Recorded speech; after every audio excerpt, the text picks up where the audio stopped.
நன்றி, தேங்க்யூ. இந்த நாள் ரொம்ப ஒரு முக்கியமான நாள். நம்முடைய பெருமை வாய்ந்த ஒரு நாளாக நம்முடைய தஞ்சை மாவட்டத்தில் இப்போ இந்த உலகக்கோப்பை சார்ந்து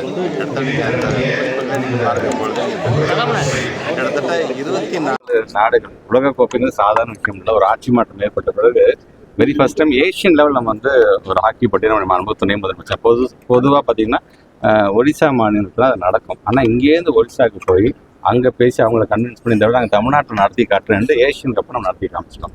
ஸோ அதோட அடுத்த கட்டம் இப்போ பார்த்தீங்கன்னா ஒட்டுமொத்த உலகமே நம்ம திரும்பி பார்க்கின்ற அளவுக்கு சென்னையிலையும் மதுரையிலையும் உலக நாடுகளை சார்ந்தவங்களாம் வந்து இந்த ஹாக்கி போட்டியில் வந்து கலந்து கொள்ள இருக்கிறார்கள். ஒரு மிகப்பெரிய ஒரு வாய்ப்பு.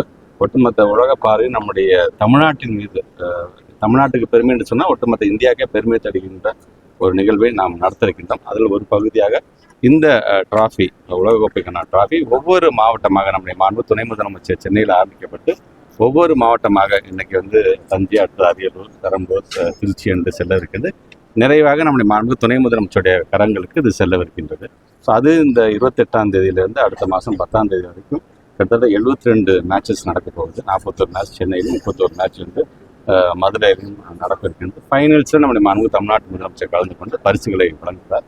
ஸோ இது விளையாட்டு சார்ந்து அதை ஊக்கத்தை ஏற்படுத்திட வேண்டும் என்பதற்காக இப்போ நம்முடைய டெல்லி தலைநகரத்தில் நம்முடைய தமிழ்நாட்டுடைய துணை முதலமைச்சர் போகும்பொழுது கூட அங்கே பேசும்போது ரொம்ப பெருமையோட எங்களுடைய திராவிட மாடல் என்பது விளையாட்டுத்துறையில் எதெல்லாம் சாதிச்சிருக்கிறது. இது வரைக்கும் 4000லேருந்து ஒரு 5000 பேர் தான் பதிவே செய்வாங்க ஹாக்கி போட்டின்றவர்கள். இன்னைக்கு அது 11,000 பேரை தாண்டி இருக்கிறது அப்படின்னு சொல்லி அங்கே மிகப்பெரிய ஒரு உரை எடுத்துருக்கிறார்.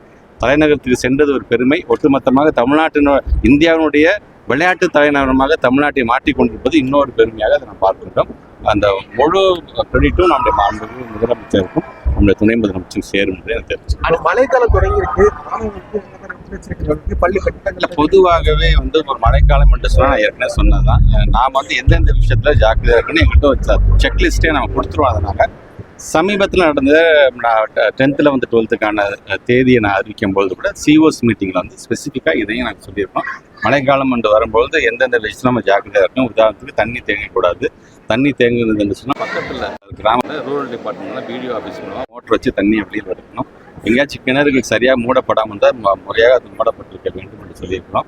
கிளாஸ் ரூமில் இருக்கின்ற எலக்ட்ரிசிட்டி போர்டு சம்பந்தமாக எந்த லீக்கேஜும் இல்லாமல் முறையாக அதை பார்த்துக்கொள்ள வேண்டும் என்று சொல்லி இப்படி தொடர்ந்து அந்த ஸ்டாண்டர்ட் ஆப்ரேட்டிங் ப்ரொசீஜர்ஸ் நாங்கள் என்னென்ன சொல்லிக்கிறோமோ அதை முழுமையாக இந்த சிஓஸ் தொடர்ந்து அதை ஃபாலோ பண்ணிட்டு இருக்கேன். அதை தான் இந்த முறையும் நான் சொல்ல நான் கடமைப்பட்டிருக்கேன்.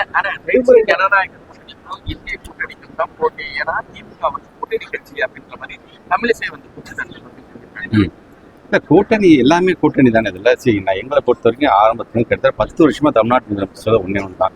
எங்களுடைய பலம் என்பது எங்களுடைய கூட்டணி தான். எங்களுடைய தோழமை கட்சியை பொறுத்தவரைக்கும் ஒவ்வொருத்தருக்கும் ஒவ்வொரு விதமான கருத்துக்கள், கொள்கைகள் கொண்டிருக்கிறார்கள் என்று சொன்னாலும் நமக்கான பொது எதிரியாக இருக்கக்கூடிய, ஐடியாலஜிக்கலி நமக்கான எதிரியாக இருக்கக்கூடியவர்கள் யார் என்பது நாட்டு மக்களுக்கு தெரியும். அவர்களை எதிர்க்க வேண்டிய ஒரு மிகப்பெரிய கட்டாயம் நமக்கு இருக்கிறதுனால நாங்கள் எல்லாரும் ஒற்றுமையாக ஒரு தோழமை உணர்வோடு எங்களுடைய வெற்றி என்பது கூட்டணி பலத்துக்கான ஒரு வெற்றியாகத்தான் பார்க்கும் ஏற்கனவே சொல்லியிருக்கேன்.